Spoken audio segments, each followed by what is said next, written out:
तो सुनिए। और उतना में क्या किया उन्होंने, हमारा संस्कृति जिससे हम लोग अपने राम को, अपने आराध्य को, अपने भगवान को जान सकते थे, नालंदा का विश्वविद्यालय, उसको जलाकर राख कर दिया। एक दिन में 250 लाख जनऊ ना जला ले, 2.5 लाख जी नहीं वो औरंगजेब 2.5 लाख जनऊ ना जला ले, उसकी आत्मा को संतुष्टि नहीं मिलता था।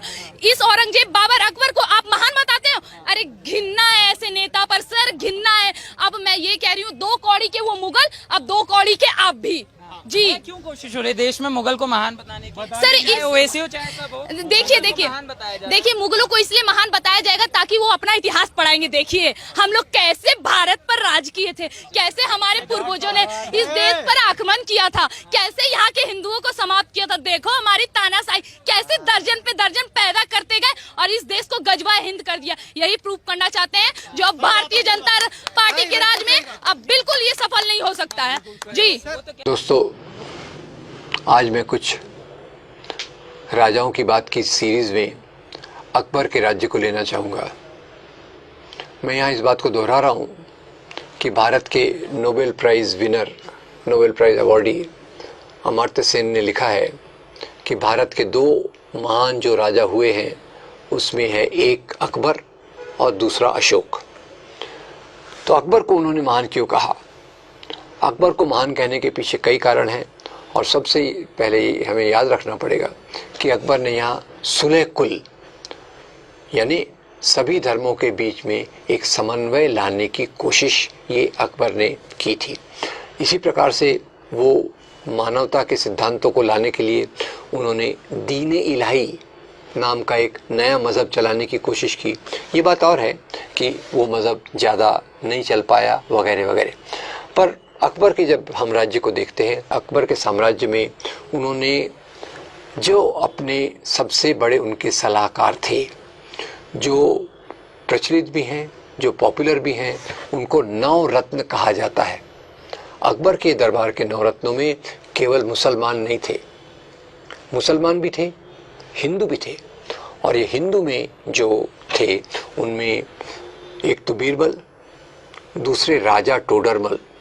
राजा टोडरमल उनके दरबार के सबसे महत्वपूर्ण मंत्री थे क्योंकि वो उनका जो रेवेन्यू डिपार्टमेंट, जो उनका लगान system, taxation system, finance department, ये सब राजा टोडरमल देखते थे। अब राजा टोडरमल और बीरबल ये उनके सबसे मुख्य सलाहकार थे।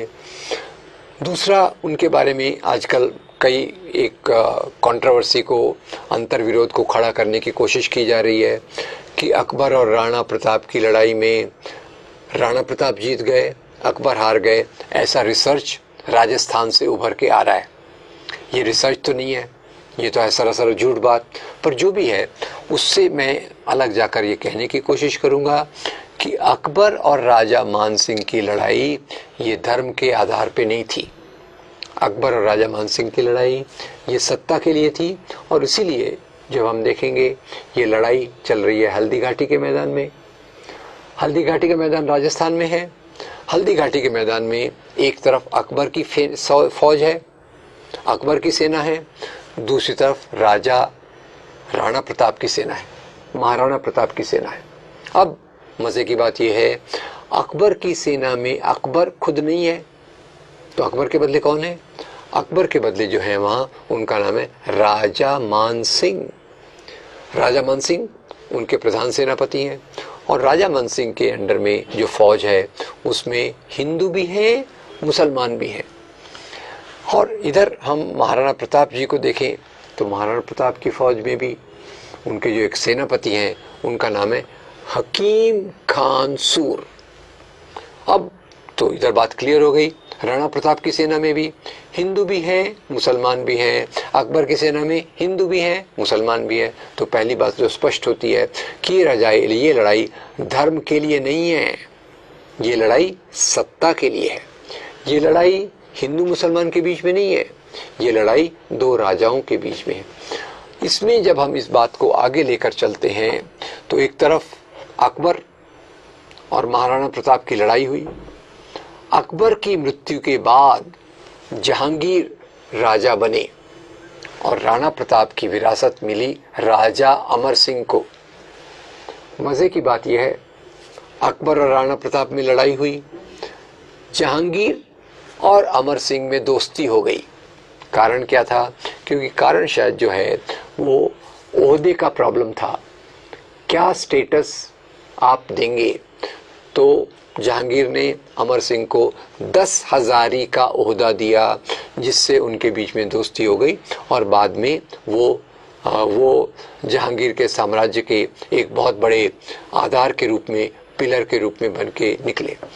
तो अकबर के माध्यम से मैं आपको ये संदेश देना चाहता हूँ कि वास्तव में ये लड़ाई हिंदू मुसलमान की नहीं थी।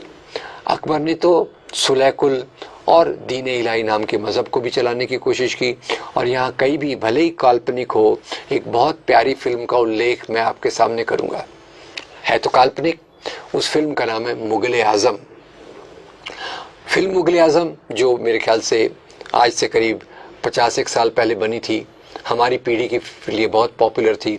और उसमें जो हिंदू मुस्लिम एकता, अकबर के महल के अंदर भगवान कृष्ण का पूजा मंदिर होना, अकबर के महल के अंदर कृष्ण जन्माष्टमी मनाना, अकबर के महल के अंदर इस प्रकार के नृत्य होना जो भगवान कृष्ण की आराधना कर रहे हैं, भगवान कृष्ण को ऊपर ला रहे हैं, ये मिली जुली परंपरा इस फिल्म में बहुत प्यारे तरीके से बताई गई है।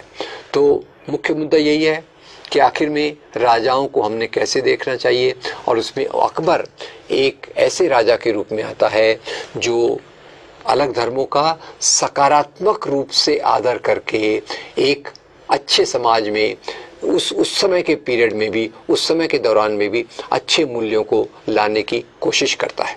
अस्सलाम वालेकुम दोस्तों, मैं हूं सिराज समा और आज मैं आप लोगों के सामने ये वीडियो लेके आया हूँ। इस वीडियो को लाइक करें और ज़्यादा से ज़्यादा शेयर करें और मिस्टर रिएक्शन पेज को फॉलो ज़रूर कर लीजिए।